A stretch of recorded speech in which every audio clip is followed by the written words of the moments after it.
but things should be going in the opposite direction. And cardiovascular disease is the leading cause. We want you to meet a young mother whose story really illustrates why we should all care deeply about this issue. And I know after hearing from her, you're going to care more as I did. Please welcome Zuleyma Santos.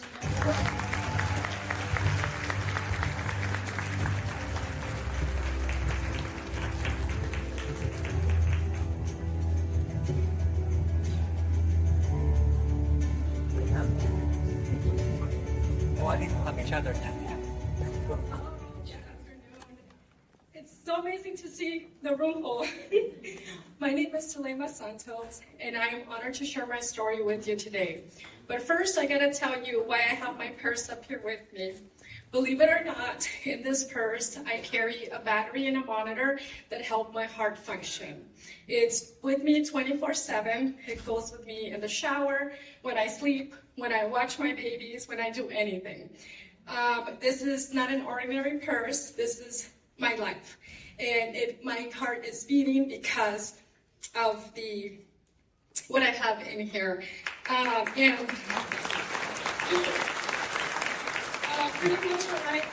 Pretty much what I carry in my bag is what's keeping me alive and here with you guys. So I'm really, really happy to be here. I'm 39 years old and the mother of two precious kids. My daughter Savannah is 4 years old and she thinks she's a teenager. She loves school and loves to learn. My son CJ is 6 years old. He is an explorer and he just loves his Sunday football, definitely a football fan. In 2019, before the birth of my daughter, life was different. I was having the best pregnancy. My son was growing and meeting all his milestones. I was working until I was 37 weeks pregnant while preparing for the arrival of my daughter. Even though we were dealing with my late husband's health issues, we did not let that stop us from making sure we were happy and positive. We left going to the park, the beach, and just being together as a family while we waited for the arrival of our second child. When my daughter Savannah was born in 2019, we were so happy and grateful that she was healthy. But things changed 2 days later. I was holding my baby when I started feeling dizzy and so short of breath that I felt that every breath I took was the last one. I called the nurse in for help and I told her to take my daughter as I felt I was going to pass out. She grabbed Savannah and started calling for help. Doctors later told me that my daughter was going to go home and that I needed to stay behind in the hospital for observation. It was heartbreaking, but I was relieved knowing that my baby was safe, happy, and was going to go home. After all the tests, I learned I have peripartum cardiomyopathy, a type of heart failure that happens at the last month of pregnancy or months after giving birth. I was shocked to hear the news. I was only 35 years old. I was not aware that heart disease can happen at a young age, and especially during pregnancy. I was eventually sent home and went back to work and took care of my family. But over a few months, I found myself going in and out of the ER. As I continued to struggle with my breathing, I felt exhausted all the time. My ankles became so swollen to the point that I could not walk normally, and I couldn't take care of my kids. At the same time, my husband was going through chemo, and my wonderful family stepped in to help us. My last ER visit was a 5-day stay in the hospital, and the doctor said that there was nothing that they could do and sent me home. At this point, I had lost all my strength. I could barely walk from one room to another. I could not eat, I could not drink, and I couldn't take care of my babies or I couldn't take care of myself. That same night that I was discharged from the hospital, I felt different. I felt as if my legs were swelling like balloons. I felt as if every breath was getting shorter and shorter. As a mom, I didn't want to make a big deal about it. So I waited for my babies to be asleep, and I asked my late husband to call an ambulance. At the hospital, I was intubated, and it was lights out for me. I woke up 8 days later with a pump in my heart, leg cast, and no strength. I was so confused and didn't know where I was, how I got there, and what was happening. The first thing I said was to please contact my family, as they must be worried and waiting for some news. All I thought at that moment was the grief that they were going through. I thought about my husband, who was fighting his own health battle and stepping up for our kids in a big way. I thought about my mom, who's already lost a child, my brother, and I didn't want her to go through the same again. The next part was one of the hardest for me. I learned that I was in stage 4 heart failure, the most advanced stage of heart failure, and I needed a new heart. I've been now waiting for almost 4 years now, but my body creates antibodies that prevent me from having a heart transplant safely. We did treatments in the hospital, but they didn't work. So they put the machine that I carry in my bag, and I was able to go back to my family and try and live a normal life. After nearly 2 months in the hospital, it felt great to be home with my babies. I recuperated quickly, and I felt my strength coming back. I was able to care for my babies again.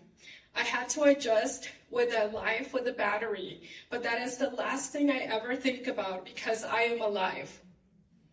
Sadly, once I started gaining my strength, my late husband lost his battle with cancer. I felt that he waited as long as he could to make sure that I was okay.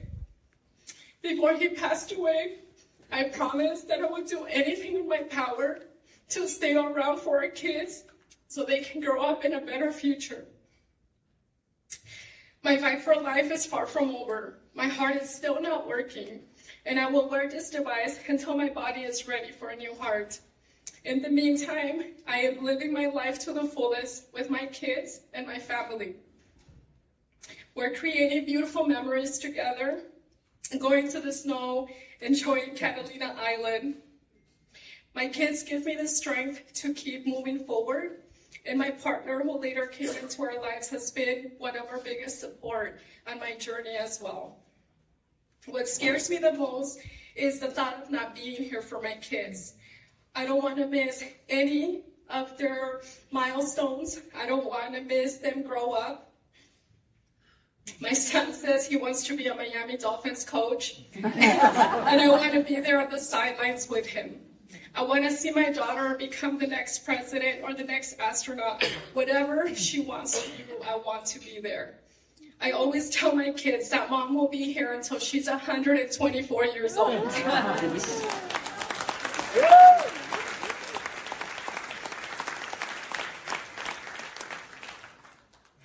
What gives me hope is being in this room and seeing you all support this cause.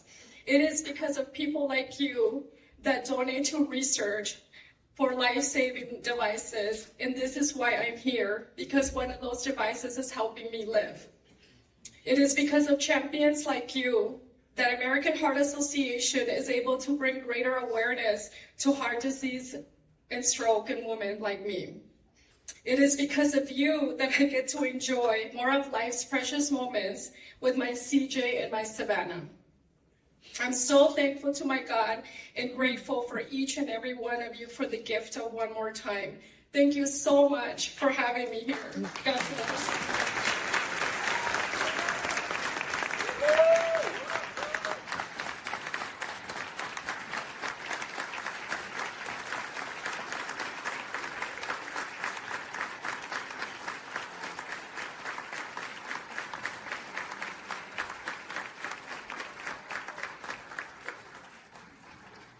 Zuleyma, thank you for sharing your journey. Those two beautiful kids are so fortunate to have you as their mother. In 35 years, I look forward to campaigning for your daughter and rooting for your son on the sidelines with the Dolphins. And my friends, stories like that is why we are all gathering today. So that Zuleyma has a fighting chance to be there for those two beautiful children as they grow up, so that every woman can live a full and healthy life. More time with loved ones, enjoying more birthdays and graduations and weddings, being there. We're asking everyone in the room today to open your heart and make a donation to the American Heart Association to make an impact on the fight against cardiovascular disease and give women like Zuleyma more time to experience life's joys and moments. For you, it's a donation that is 100% tax deductible. Our goal is 100% giving in the room, and everyone getting involved at some level that's comfortable for you. And here at the American Heart Association, not only is giving meaningful, it's fun. So after you give, we're going to hand you heart glass